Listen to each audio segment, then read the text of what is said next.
Bonjour à toutes, bonjour à tous et merci de nous suivre sur Ecclesia TV. Voici les titres de cette édition. La conseillère spéciale du président de la République chargée du genre, Madame Euphrasie Kwasi Yaou, a présenté et dédicacé son livre intitulé « Le secret d'une aventure, celle qu'on n'attendait pas au sommet ». Cette cérémonie de dédicace s'inscrit dans le cadre de la première édition de la Semaine de la littérature religieuse qui se tient du 3 au 12 avril au Centre culturel Saint-Paul du Plateau. Selon l'auteur, ce livre parle de ses défis, des coups de sa vie, de sa foi en Dieu, de l'attitude à avoir pour retrouver son sommet même quand les circonstances ne s'y prêtent pas, de ses combats personnels et de sa vie professionnelle. Les détails dans un instant. Un incendie s'est déclaré ce vendredi 8 avril, vendredi de la 5e semaine du temps de carême. C'est le presbytère de la paroisse Saint-Gabriel de Pakobo, dans le département de Tiasalé, qui a été la proie des flammes. D'importants dégâts matériels et des pertes en vies humaines ont été enregistrés. Les causes de l'incendie ne sont pour le moment pas connues. La première édition de la Semaine de la littérature religieuse qui se tient au Centre culturel de la cathédrale Saint-Paul du Plateau en ce jeudi 7 avril 2022 a vu la présence de Mme Euphrasie Kwasi Yaou, conseillère spéciale à la présidente de la République de Côte d'Ivoire, chargée du genre et écrivaine pour la dédicace de son livre intitulé « Le secret d'une aventure, celle qu'on n'attendait pas au sommet ». Livre basé sur des valeurs et de son vécu. Reportage Paul-Boris Anno, Morel Pouty. Le Centre culturel Saint-Paul du Plateau, ce jeudi 7 avril 2022, a eu en son sein la présence d'une illustre hôte en la personne de la ministre Madame Euphrasie Kwasi Yaou, conseillère à la présidence pour le genre lors de la dédicace de son livre intitulé « Le secret d'une aventure, celle qu'on n'attendait pas au sommet ». Un livre qui illustre le vécu quotidien d'une femme qui allie la vie professionnelle et conjugale et qui met en exergue les opportunités à saisir dans la vie. Mais surtout, comment permettre de s'en sortir face aux vicissitudes de la vie actuelle.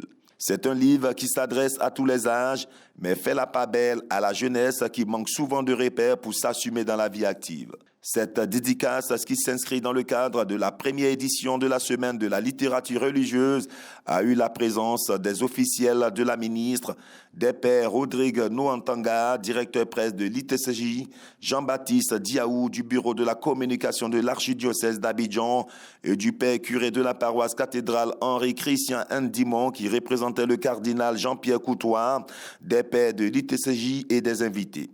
La dédicace a commencé par une allocution du responsable du Centre culturel Saint-Paul du Plateau, M. Séraphin Kati Koulibaly, suivi de l'intervention du père Rodrigue Noantanga, qui a attiré l'attention des jeunes à s'adonner à la lecture. La meilleure manière de cacher quelque chose de moi aux Africains, c'est de la mettre par écrit, semble-t-il. Et pourtant, c'est dans l'Afrique, lieu d'apparition de l'homme et des premières civilisations, que est née la lecture, l'écriture. Donc, c'est la lecture. À quoi la manière dont notre jeunesse utilise l'outil de l'écriture, nous constatons que la maîtrise de cet outil essentiel, eh bien, ce n'est plus évident. Prenant la parole, la ministre a été sans détour sur son vécu et considère que cette œuvre apporte des changements dans la vie quotidienne des personnes. J'ai écrit le livre parce que, comme il a dit, j'ai été titulaire de chaire UNESCO de façon extraordinaire. C'est écrit dans le livre. Et je fais beaucoup de conférences internationales, je voyage beaucoup. Et quand je finis une conférence, depuis près de 15 ans, les gens me demandent, Madame, est-ce que vous avez un livre? Qui vous êtes? On veut en savoir un peu plus sur ce que vous avez dit. Vous êtes extraordinaire. Je prends l'exemple, par exemple, de HEC Paris. On les connaît, on les respecte. Vous êtes de ceci. Je ne comprenais pas. Donc, je me suis dit, OK, je vais écrire. La deuxième raison, ce sont les femmes. Vous savez que je travaille beaucoup pour la valorisation des compétences féminines. Parce que pour moi, les hommes et les femmes doivent travailler ensemble pour un développement équitable. Sinon, ce n'est même pas possible. Alors, j'ai vu que les femmes, pendant 10 ans, surtout pour le compédium des compétences féminines, qui est devenu le meilleur programme africain, best pratique par l'UNESCO, programme modèle par la francophonie à Paris. Mais quand je travaille avec les femmes, je me rends compte qu'il y a des difficultés réelles. Par exemple, la conciliation entre la vie familiale et la vie professionnelle. Quand on commence à devenir leader, Qu'est-ce qu'on fait de ces heures de travail? Qu'est-ce qu'on fait de la famille, les enfants? Et j'ai vu que les femmes souffraient énormément. Je me suis dit, mais je suis passée par là. Pourquoi ne pas ouvrir mon cœur et donner ce que j'ai reçu pour que ces femmes-là ne fassent pas les mêmes erreurs? Et vraiment, je suis allée très en détail. J'ai fait exprès parce que je voulais donner ce que j'ai reçu. Madame la ministre, à la suite de son développement, a répondu aux préoccupations des nombreux invités et a profité pour faire quelques dédicaces. Elle est revenue sur la nécessité des valeurs qu'il incarne. J'ai 4 valeurs essentielles: la foi, la détermination, l'amour du prochain et puis l'humilité pour pouvoir grandir. Et donc j'ai écrit ce livre parce qu'il y a plusieurs personnes qui m'ont demandé, surtout au niveau des conférences internationales, comment je fais pour être là où je suis, qui je suis en fait. Ensuite, il y a des femmes qui ont beaucoup de difficultés pour concilier la vie de femme leader et la vie de foyer, alors que la famille est le socle de toute société. Donc je me suis dit, comme je suis passée par là, j'ai traversé des moments difficiles dans mon foyer et par la grâce de Dieu, je suis là aujourd'hui avec 4 enfants et 3 petits-enfants. Il faut partager ce que j'ai reçu. Quelques réactions après cette belle initiative du Centre culturel Saint-Paul du Plateau. J'ai été très heureuse quand ma mère m'a dit qu'on venait ici, on venait à une dédicace. Et je suis très heureuse de rencontrer Madame la ministre. Privilège de lire le livre de la ministre et il est vraiment inspirant. Je me suis arrêtée sur la partie où elle parlait de son mariage qui a failli capoter et comment elle a réussi en tant que femme leader à surmonter toutes les épreuves liées au mariage. Moi, j'étais spécialement interrogée parce qu'on me disait que les femmes qui étudient beaucoup, les femmes leaders, ne pouvaient pas se marier. Et ce livre-là m'a démontré que c'est totalement faux. Rappelons que la première édition de la littérature religieuse a débuté le 3 avril et prend fin le 12 avril avec des expositions ventes et d'autres découvertes. Un incendie s'est déclaré ce 8 avril 2022, vendredi de la 5e semaine du temps de carême, au presbytère de la paroisse Saint-Gabriel de Pakobo dans le département de Tiasalé, causant d'importants dégâts matériels et des pertes en vies humaines. Soulignant que le père Hervé Brou, curé de cette paroisse, est sorti indemne de cette tragédie. Les causes de l'incendie ne sont pour le moment pas connues.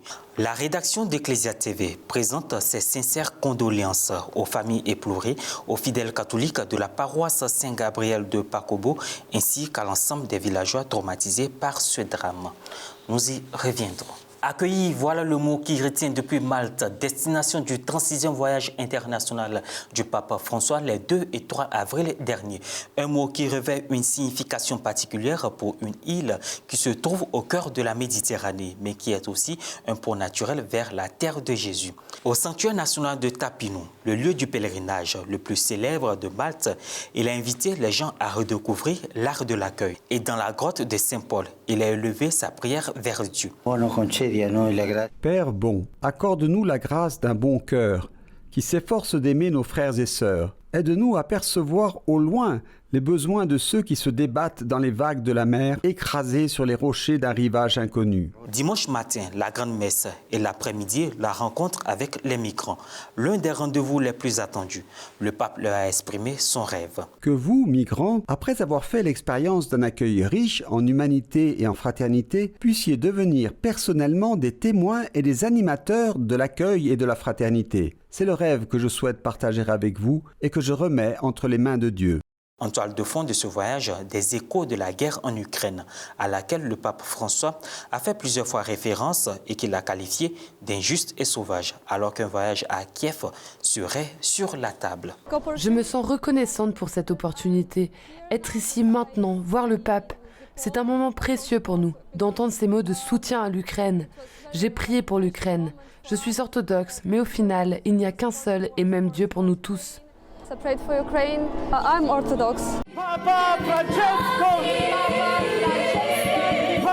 Et voilà, ainsi se referme cette édition. Merci de l'avoir suivi. Merci de rester sur la télévision catholique.